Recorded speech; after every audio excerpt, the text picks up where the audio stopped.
आज हम ग्रामर का एक इंपॉर्टेंट टॉपिक, सारे इंपॉर्टेंट टॉपिक है, लेकिन ये वुड जो है ना बहुत कंफ्यूज करता है। ये एक मॉडल वर्ब भी है और ये गेट हैव, इनके बहुत ज्यादा इस्तेमाल होने की वजह से क्या हो जाता है, कंफ्यूजन पैदा कर देते हैं। गेट से रिलेटेड तो वीडियो मौजूद है, उसके जितने इस्तेमाल थे मैंने बता दिए। ये वुड, अच्छा इस वुड का कोई अपना इस्तेमाल देखिए, जाती इसका अपना इस्तेमाल क्या है, पोलाइट रिक्वेस्ट, कोई चीज नरमी से दरख्वास्त करने के लिए हम इसको इस्तेमाल ज्यादा करते हैं, ये इसका अपना जाती यूज ये है, ठीक है। और अब ये पास्ट, हैबिट, चॉइस और फ्यूचर इन द पास्ट, ये मैं आपको इस वीडियो में इसके 12 इंपॉर्टेंट यूजेस ये मैं बताऊंगी, इससे आपको काफी हेल्प मिलेगी, ठीक है। देखिए हम कहते हैं ना future in the past, future in the past, इसका क्या मतलब है, या हम इस तरह कहते हैं विल का पास्ट है, विल का पास्ट है। देखिए वुड का आप ये इस्तेमाल पहले सीखिए। वुड प्रेजेंट और पास्ट के लिए तो इस्तेमाल होगा, फ्यूचर के लिए इस्तेमाल नहीं होगा। विल फ्यूचर के लिए इस्तेमाल होता है, मतलब मैं जाऊंगा, आई विल गो, इसका मतलब फ्यूचर में जाऊंगा कब। अब देखो future in the past, narration, ये डायरेक्ट इनडायरेक्ट तो आपने थोड़ा पढ़ा तो होगा ना, उसमें इसका इस्तेमाल होता है, यानी विल का पास्ट। देखिए दो जुमले जो है, उसने कहा था कि वो आएगा, उसने कहा था, शी सेड। अब जब ये सेकंड फॉर्म है, पास्ट में है, तो यहाँ पे वो आएगा, बेशक यहाँ पे गा भी है, गी भी है, गे भी आए, तो यहाँ पे विल नहीं आएगा, ये पास्ट में जाएगा। आपने इसको भी पास्ट में ही रखना है, तो शी विल कम नहीं होगा, शी वुड कम होगा, ठीक है। तो उसने कहा था कि वो आएगा, she said that she would come, इसको यहां पे घी कर देते हैं, ठीक है।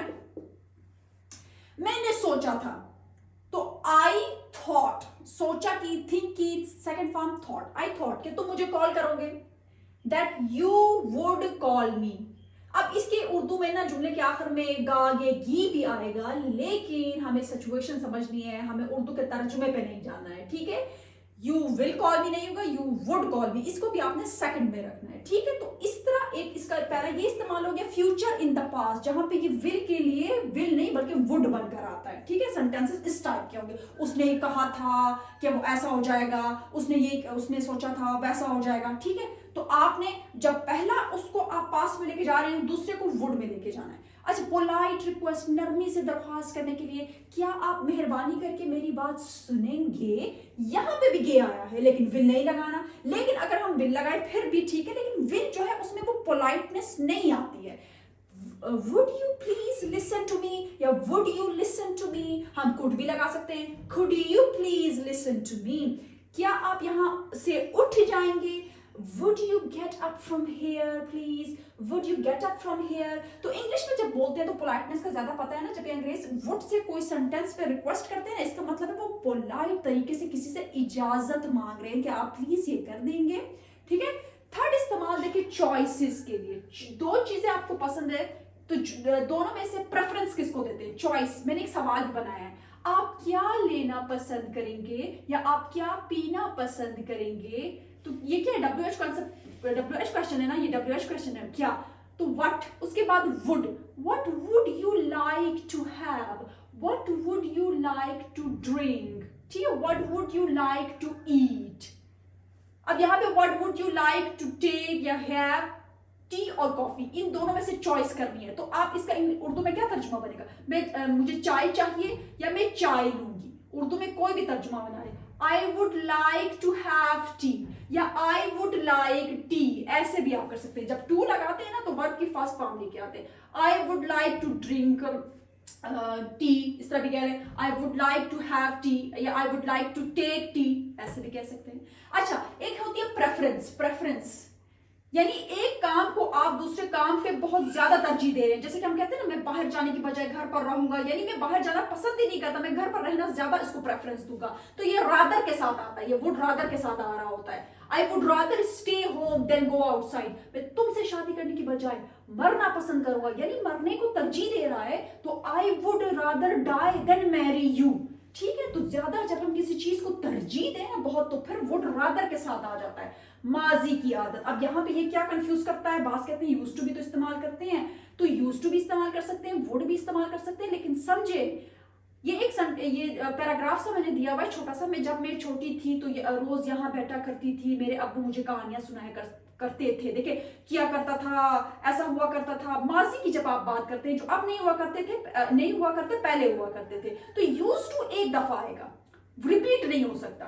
वुड जो वुड है ना, ये रिपीट बार बार हो सकता है। जैसे कि जब मैं छोटी थी, व्हेन आई वॉज यंग, तो रोज यहाँ बैठा करती थी, आई use to sit here.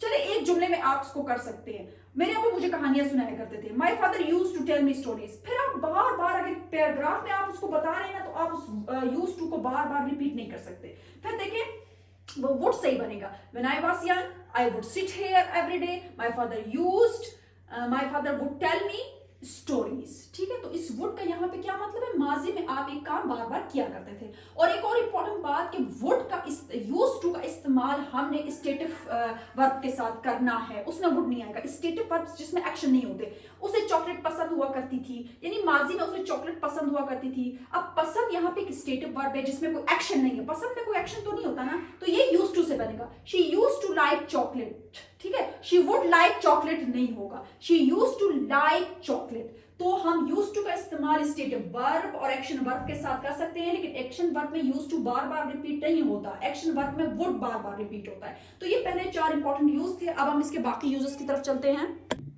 Okay, अब वुड के अगले यूजेस देखिए, important conditional sentences. If sentences आपने सुने तो होंगे, वो मेन जो है ना 3 तरह के होते हैं, कंडीशनल 0, 1, 2, 3। कंडीशनल 2 और 3 में वुड का इस्तेमाल आता है। देखिए कंडीशनल 2 को समझिए, ये ख्याली बात होती है जो हकीकत नहीं होती है, आप ख्याल में कुछ भी डब्बे फेंक रहे होते हैं। अगर मेरे पास पैसे होते तो गाड़ी खरीद लेता, अगर मैं वजीर आजम होती तो बदउनवानी रोक लेता। यानी ना पैसे हैं, ना गाड़ी खरीद सकता हूँ, ना वजीर आजम हूँ, ना बदउनवानी यानी करप्शन रोक सकता हूँ। तो ये टेंस पास्ट में जाएगा, पहला वाला इफ वाला। If I had money, had पास होता, इफ आई हैड मनी तो गाड़ी खरीद लेता, I would buy a car. ठीक है, अगर मैं वजीर आजम होती, if I were the PM, एक तो पास्ट में जाएगा और एक ख्याली बात है तो तमाम प्रोनाउंस के साथ वर। ठीक है, बास नहीं आएगा, तो बदउनवानी रोक देता, I would stop the corruption. इस तरह करके समझना है। कंडीशनल टाइप 3 में क्या होता है, ख्याली बात के साथ साथ पछतावा भी होता है, वो काम हुआ होता है, अगर वो वहां ना गए होते तो वो बच चुके होते या वो बच जाते। मिसाल के तौर पर मैं कह रही हूँ कि एक फैमिली है, वो कहीं घूमने गई है और वो मर गए हैं, और अब वो उनके बारे में क्या कह रहे हैं, काश अगर वो वहां, या काश कह लें, या अगर वो वहां ना गए होते तो वो अभी जिंदा होते या बच गए होते। तो ये वाला जो है ना अगर वाला, ये पास्ट परफेक्ट यानी हैड और वर्ब की थर्ड फॉर्म रख के बनती है। If they had not gone there, अब ये नेगेटिव है ना, तो हैड के बाद नॉट, गॉन देयर तो वो बच जाते, दे फिर वुड फिर हैव फिर बिन, ये वर्ब की थर्ड फॉर्म है, बिन सेफ, तो वो अभी बच चुके होते। अब ये जो मोस्ट कॉमन हम एग्जांपल देते हैं, अगर मैंने मेहनत की होती, जो कि मैंने मेहनत नहीं की, तो past perfect, if I had studied harder, तो मैंने इम्तिहान पास कर लिया होता, लेकिन मैंने क्या कर दिया, इम्तिहान फेल कर दिया है। I would have pass the exam, तो मैंने इम्तिहान पास किया होता। ठीक है, तो कंडीशनल टाइप 2, कंडीशनल टाइप 3 में जो रिजल्ट क्लॉज होता है ना, इसमें थर्ड वाले में वुड के साथ हैव भी आता है, और जो कंडीशनल टाइप 2 में उसमें वो जो रिजल्ट क्लॉज है उसमें सिर्फ वुड आता है, उसके बाद वर्ब आता है। ठीक है, फर्स्ट फॉर्म। अच्छा, गेसिंग के लिए 7 यूज देखिए, गेस अंदाजा जब हम लगाते हैं, हम अंदाजे से बात करते हैं ना, जैसे कि वो आपकी बहन होगी ना, मैंने ठीक कहा तो किस तरह कहेंगे, तो हो के लिए तो बी लगाएंगे, ये वर्ब है, that would be your sister, am I right, या राइट, वो आपकी बहन होगी। अब मुझे नहीं पता, मैं गेस लगा रही हूँ, ठीक है, गेसिंग कर रही हूँ। ओके, वो अब 40 साल की होगी, ये भी एक गेसिंग है, हम किसी की भी उम्र गेस करते हैं, हमें पता नहीं होता। She would be 40 now, she would be 30 now, हम यहाँ पे मे भी लगा सकते हैं। ठीक है, अंदाजे के लिए हम वुड बी का इस्तेमाल कर सकते हैं। वो रो रही होगी, यानी मैं अंदाजा लगा रही हूँ, मुझे नहीं पता, तो शी वुड बी क्राइंग। लेकिन अगर मैं कहूँ शी विल बी क्राइंग, तो इसमें शायद मुझे यकीन है कि हाँ वो रो रही होगी।